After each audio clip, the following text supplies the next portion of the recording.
नमस्कार मेरे प्यारे बच्चों, मैं सोनिया जी के भाई राजवीर चैनल में आपका स्वागत करती हूँ। आज हम प्राचीन इतिहास की क्लास 2 करेंगे। क्लास 1 में हमने पढ़ा था कि हरियाणा का नामकरण कैसे, हरियाणा को क्या क्या नाम किस किस इतिहासकार ने दिया है। आज हरियाणा को प्राचीन इतिहास को कितने भागों में बांटा गया है। हरियाणा के प्राचीन इतिहास को बच्चों 3 भागों में बांटा गया। प्रागैतिहासिक काल, आर्ध ऐतिहासिक काल या फिर अधो ऐतिहासिक काल भी कह सकते हैं, और ऐतिहासिक काल। बच्चों प्रागैतिहासिक काल में बच्चों हम प्रागैतिहासिक काल वह काल होता है जिसके बच्चों कोई लिखित प्रमाण नहीं मिले हैं। इसके कोई लिखित प्रमाण नहीं मिले हैं, जैसे कि इसमें हम पाषाण युग को रख सकते हैं बच्चों। और अधो ऐतिहासिक काल या आर्ध ऐतिहासिक काल वह होता है जिसके हमें लिखित प्रमाण तो मिले बच्चों, लेकिन उन्हें पढ़ा नहीं गया। इसमें हम जैसे कि सिंधु घाटी सभ्यता, हड़प्पा सभ्यता, मोहनजोदड़ो आदि इन सभ्यताओं को रख सकते हैं। ऐतिहासिक काल बच्चों वह होता है जिसे हमें पढ़ा भी गया और जिसके हमें लिखित प्रमाण भी मिले हैं। इसमें हम वैदिक काल को रखते हैं बच्चों। अब बात करते हैं बच्चों पाषाण काल। पाषाण काल को बच्चों 3 भागों में बांटा जाता है। यहाँ तक हमने पढ़ लिया था। शुरू करते हैं बच्चों पाषाण काल। पाषाण काल को बच्चों 3 भागों में बांटा जाता है। पुरा पाषाण काल, पुरा पाषाण काल,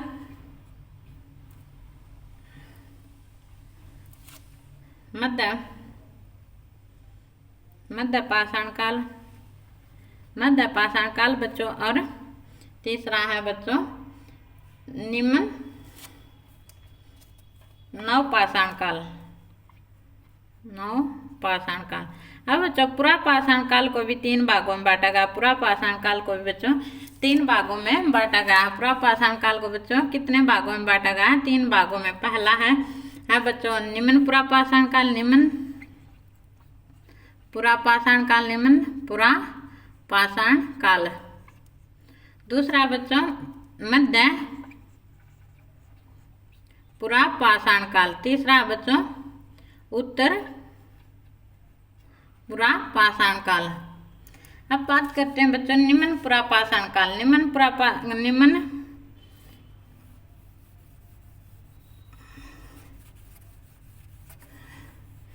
पुरा पाषाण काल की बच्चों बात करते हैं। निम्न पुरा पाषाण काल को बच्चों की इसे 5 लाख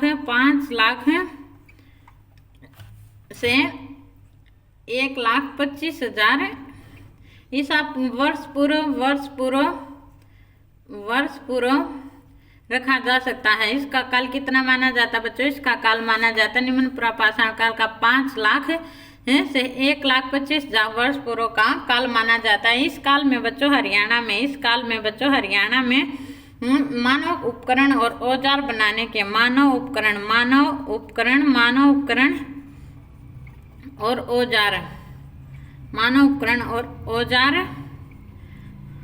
औजार बनाने के लिए पाषाण के अंदरूनी से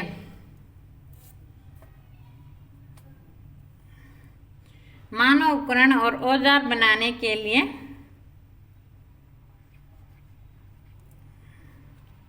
पाषाण के अंदरूनी हिस्से का प्रयोग करते थे। यह हमें हरियाणा की खुदाई से पता चलता है कि मानव उपकरण और औजार बनाने के लिए पाषाण यानी कि पत्थर के अंदरूनी हिस्से का यानी पत्थर को पहना करके उसके औजार से बनाकर उनका प्रयोग करते थे। हरियाणा के पिंजौर कालका के शिवालिक की पहाड़ियों से बच्चों शिवालिक की पहाड़ियों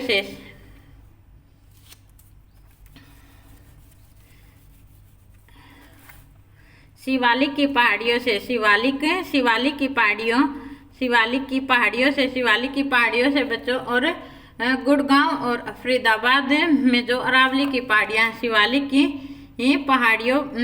की पहाड़ियों से और अरावली की पहाड़ियां बच्चों वहाँ पर जहाँ पर गुड़गांव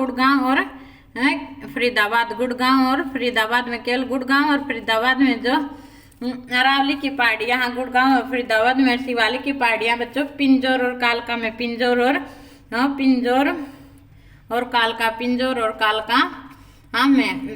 और कालका से हमें बच्चों इस काल के साक्ष्य मिले हैं। यहाँ पर पिंजौर और कालका क्षेत्र में बच्चों यहाँ पर चंडी मंदिर के पास, मनसा देवी के पास और सुतकेतड़ी और नया गांव से हमें पाषाणी के औजार मिले हैं। शिवालिक की पहाड़ियों के पास के क्षेत्र बच्चों चंडी मंदिर, मनसा देवी मंदिर बच्चों, मनसा देवी मंदिर। और बच्चों बात करते हैं इसमें सुकेतड़ी और नया गांव के पास बच्चों में पाषाणी के औजार मिले हैं। इसमें हम खुरचने, कुल्हाड़ी, पत्र आदि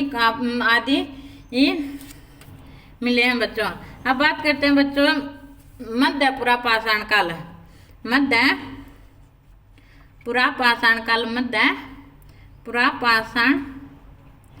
काल, इस काल को बच्चों इतिहासकार मानते हैं 1,25,000 से लेकर 40,000 वर्ष पूर्व के काल को बच्चों मध्यपुरा पाषाण काल माना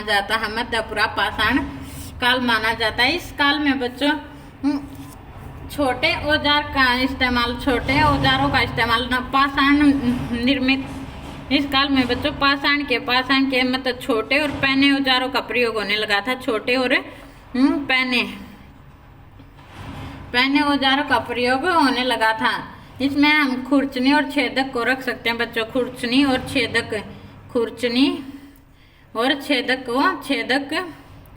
रख सकते हैं। ये काफी ही मतलब पैने और पतले और अच्छे मध्यपुरा पाषाण काल में पत्थर के औजार बनाए जाते थे बच्चों। इसमें मानव निवास स्थान बनाकर रहने लगा था बच्चों। इसमें मानव निवास स्थान में यानी कि नदी घाटियों और बच्चों जैसे कि शिलाश्रय यानी कि जो बड़े बड़े से शिलाखंड होते हैं उनमें अपना घर बनाकर और गुफाओं में रहने लगा था बच्चों इस काल में मानव। अब बात करते हैं इस काल के साक्ष्य हमें कहाँ से मिले। मध्यपुरा पाषाण काल के साक्ष्य मिले हैं बच्चों पंचकुला के काल का क्षेत्र से इस तरह के औजार मिले हैं बच्चों। अब बात करते हैं बच्चों उत्तरपुरा पाषाण काल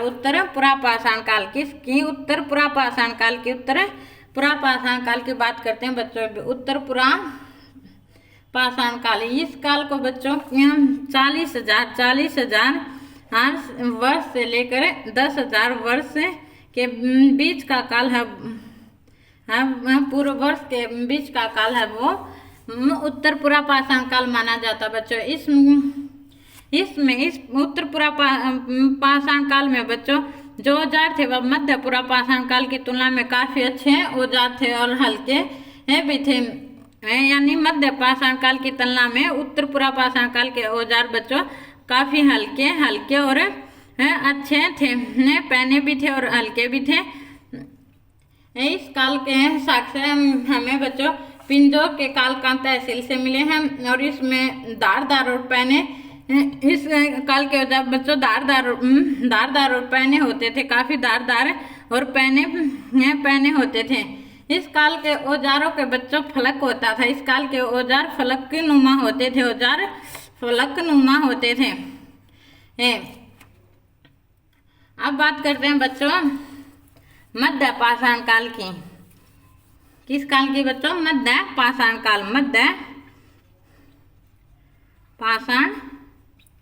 काल। इस काल को बच्चों अदंतक युग भी कहा जाता था। इस काल को बच्चों अदंतन युग भी कहा जाता था बच्चों। इस काल को अदंतन युग भी कहा जाता था। नवपाषाण काल और पुरापाषाण काल के बीच के काल को बच्चों मध्य पाषाण काल कहा जाता है। इस काल में बच्चों कोर और फलक नामक दो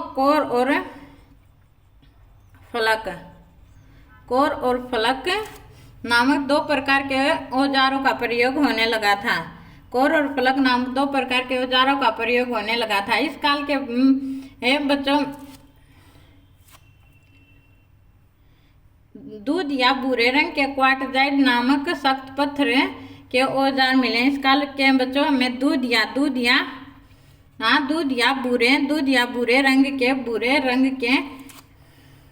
क्वार्टजाइट नामक सख्त पत्थर के औजार मिले हैं बच्चों इस काल में। इस काल के साक्ष्य बच्चों में पिंजौर से और अरावली की पहाड़ियों से मिले हैं। अब बात करते हैं बच्चों नवपाषाण काल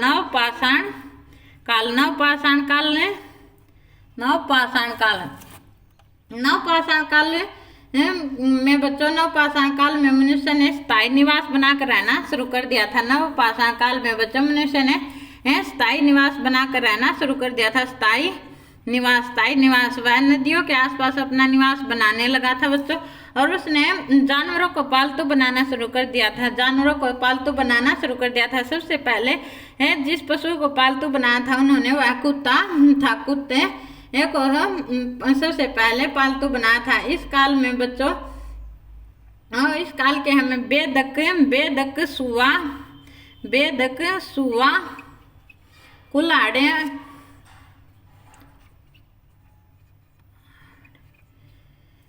गणासी और खुरचनी आदि मिले हैं। आग का आविष्कार भी बच्चों नवपाषाण काल में आग और पहिए का आविष्कार भी का आविष्कार भी बच्चों नवपाषाण काल में माना जाता है। नवपाषाण काल में माना जाता बच्चों। एक प्रश्न पुरापाषाण युग को मानव सभ्यता बच्चों निग्रोहित था। पुरापाषाण काल का मानव को क्या संज्ञा दी गई है बच्चों?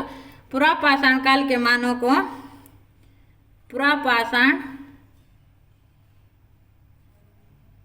पुरापाषाण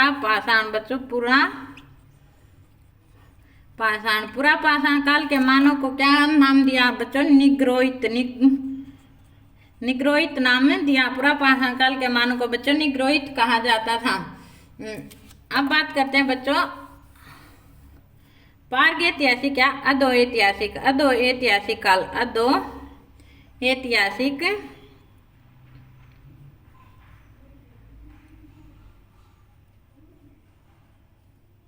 अधोऐतिहासिक अर्धऐतिहासिक या प्रागैतिहासिक काल की बात करते हैं बच्चों। अब इस काल में हम बच्चों हड़प्पा सभ्यता या सिंधु घाटी सभ्यता को रखते हैं बच्चों। हड़प्पा सभ्यता बात करते हैं बच्चों। इस काल में हम किसे रखते हैं? अर्धऐतिहासिक काल या प्रागैतिहासिक काल बच्चों वो होता था जिसके हमें लिखित साक्ष्य मिले लेकिन उन्हें पढ़ा नहीं जा सका। इसमें हम हड़प्पा सभ्यता को रखते हैं बच्चों। हड़प्पा सभ्यता को हम इस काल में रखते हैं बच्चों। बात करते हैं बच्चों हड़प्पा सभ्यता की। हड़प्पा सभ्यता बच्चों सिंधु घाटी सभ्यता भी कहा जाता था। इसे हड़प्पा सभ्यता और सिंधु घाटी सभ्यता या फिर इसे सरस्वती सभ्यता के नाम से भी जाना गया बच्चों। सरस्वती सभ्यता के नाम से भी बच्चों इसे जाना गया। हड़प्पा सभ्यता, सिंधु घाटी सभ्यता, सरस्वती सभ्यता के नाम से भी बच्चों और जाना गया है। क्योंकि यह सब सिंधु घाटी सभ्यता इसलिए कहा जाता था क्योंकि सिंधु नदी के किनारे, सिंधु नदी और सरस्वती नदी के किनारे थी, इसलिए इसे यह नाम दिए गए। अब बात करते हैं बच्चों इसे सबसे पहले खोजा था। इसका हड़प्पा सभ्यता सबसे पहले खोजा का स्थल हड़प्पा था, इसलिए इसका नाम हड़प्पा पड़ा। हड़प्पा इसका नाम क्यों पड़ा? क्योंकि इसका सबसे पहले खोजा का स्थल बच्चों हड़प्पा था, इसलिए इसको सबसे पहले हड़प्पा नाम दिया है। हड़प्पा की खोज बच्चों किसने की थी? हड़प्पा की खोज बच्चों 1921 में दयाराम साहनी ने बच्चों दयाराम साहनी ने 1921-22 में दयाराम साहनी ने बच्चों हड़प्पा सभ्यता की खोज की थी। हड़प्पा सभ्यता में बच्चों सबसे पहले किस धातु का प्रयोग किया था? बच्चों हड़प्पा सभ्यता में तांबा धातु का प्रयोग किया जाता था। ये तांबे का प्रयोग करते थे। ये लोहे के प्रयोग से अपरिचित थे बच्चों, लोहे के प्रयोग से परिचित नहीं थे। लोहे का प्रयोग वैदिक काल में शुरू हुआ था। ये तांबा धातु का प्रयोग करते थे बच्चों। और इन्होंने सबसे पहले पालतू पशु वो किसे बनाया था? सबसे पहले पालतू पशु इन्होंने बनाया था बच्चों कुत्ते को सबसे पहले इन्हें पालतू पशु बनाया था। अब बात करते हैं बच्चों हड़प्पा सभ्यता का विस्तार कहाँ तक था? इस सभ्यता का विस्तार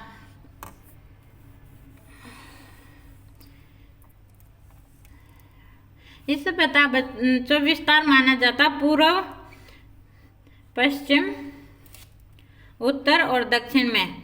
बात करते हैं बच्चों पूर्व में सभ्यता, पूर्व में विस्तार कहाँ तक माना जाता बच्चों? आलमगीर, आलमगीर उत्तर प्रदेश यानी यूपी के आलमगीर तक माना जाता और हिंडन नदी तक, क्योंकि यह सभ्यता ज्यादातर कहाँ विकसित हुई थी बच्चों? नदियों के आसपास, इसलिए हिंडन नदी आलमगीर तक, यूपी के आलमगीर तक ही माना जाता है पूर्व में। पश्चिम में बच्चों माना जाता है ये बलूचिस्तान के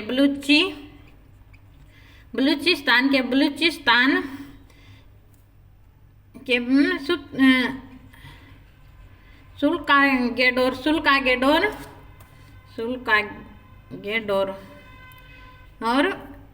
और दासक नदी तक बच्चों, दासक नदी तक, बलूचिस्तान के सुल्कागेडोर तक, दासक नदी तक माना जाता बच्चों। और उत्तर में इसे मांडा जम्मू कश्मीर तक माना जाता है। मांडा, हाँ, जम्मू कश्मीर,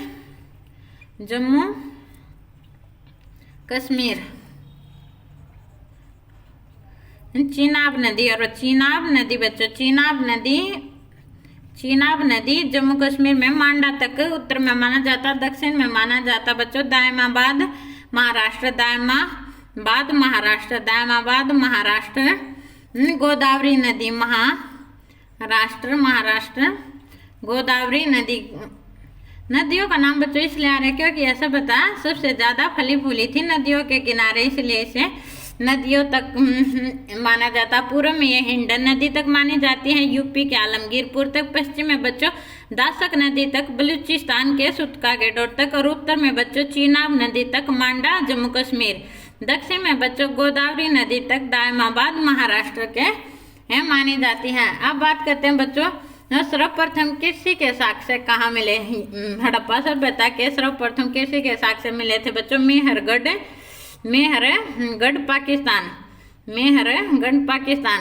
पाकिस्तान से सबसे पहले बच्चों कृषि के साक्ष्य मिले थे। चावल के कृषि में सबसे पहले बच्चों चावल के साक्ष्य मिले थे।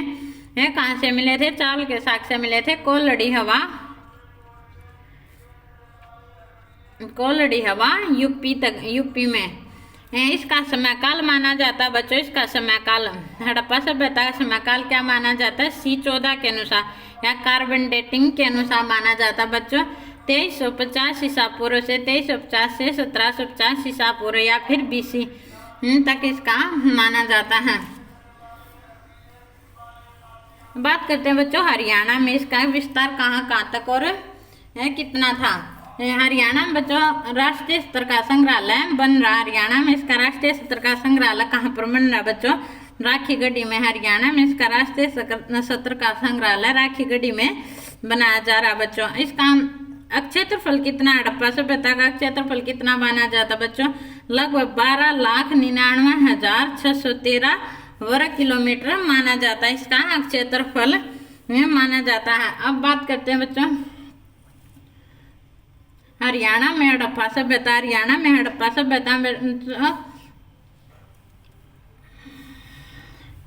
हरियाणा में सबसे प्राचीन नगर बिरडाना बच्चों, बिरडाना। हरियाणा में खोजा गया सबसे प्राचीन नगर था बिरडाना था बच्चों। हरियाणा में इसका खोजा गया सबसे प्राचीन नगर बिरडाना था, जो उत्तरी राज्य हरियाणा के फतेहाबाद में जो बिरडाना बच्चों फतेहाबाद का एक छोटा सा गांव है। इसमें इसकी खुदाई सभ्यता की खुदाई बच्चों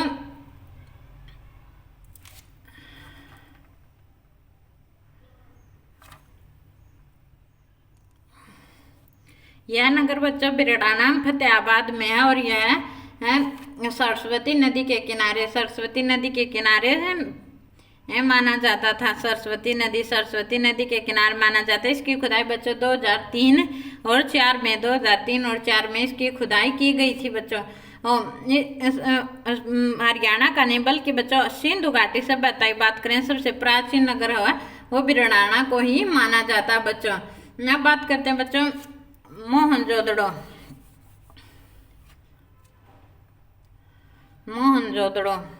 इसका दूसरा खोजागा सतल मोहनजोदड़ो था बच्चों।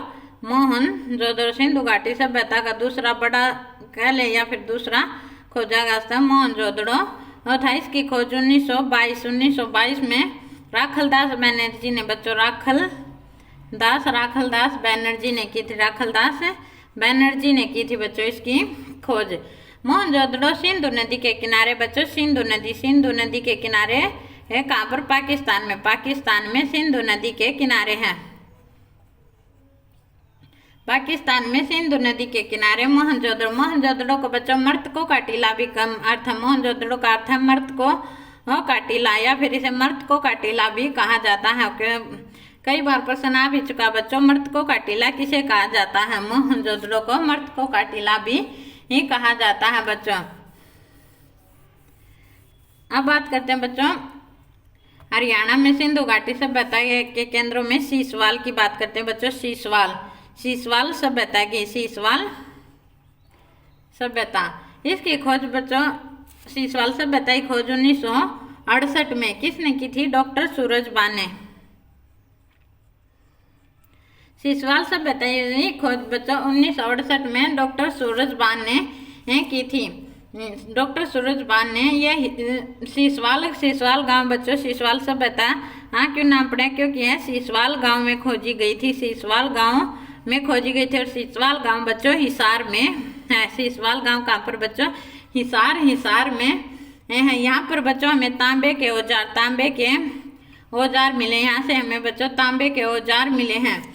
यहाँ पर तांबे का प्रयोग ज्यादा क्यों होता था? क्योंकि बच्चों यहाँ पास ही राजस्थान लगता है। राजस्थान का कालीबंगा तांबे क्या खान थी? कालीबंगा में बच्चों तांबे की खान थी, जिससे यहाँ पर तांबे के बर्तन या तांबे का ज्यादा प्रयोग मिला है। यहाँ से बच्चों मिट्टी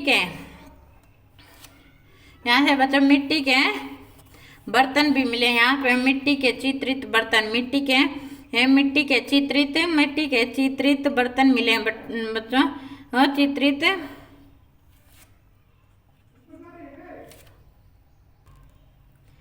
यहाँ पर चूड़ियाँ और मनके भी मिले बच्चों। चूड़ियाँ और मनके भी मिले हैं। इस सीसवाल सभ्यता बच्चों कृषक सभ्यता भी कहा जाता था। सीसवाल सभ्यता बच्चों क्या कहा जाता था? सीसवाल सभ्यता को बच्चों कृषक सभ्यता भी कहा जाता था, क्योंकि यहाँ पर खेती ज्यादा होती थी। ये कृषक सभ्यता भी कहा जाता था।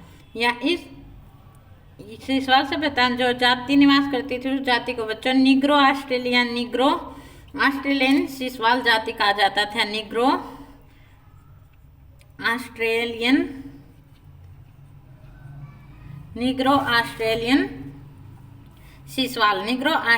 सीसवाल जाति नाम दिया जाता था। अब बच्चों इसके जो बचे हुए स्थान हैं, जो हरियाणा के बचे हुए केंद्र हैं बच्चों, वह कल करेंगे अगली वीडियो में बच्चों। आज के लिए इतना ही। अगर वीडियो अच्छी लगे तो प्लीज़ वीडियो को लाइक और चैनल को सब्सक्राइब करें। धन्यवाद।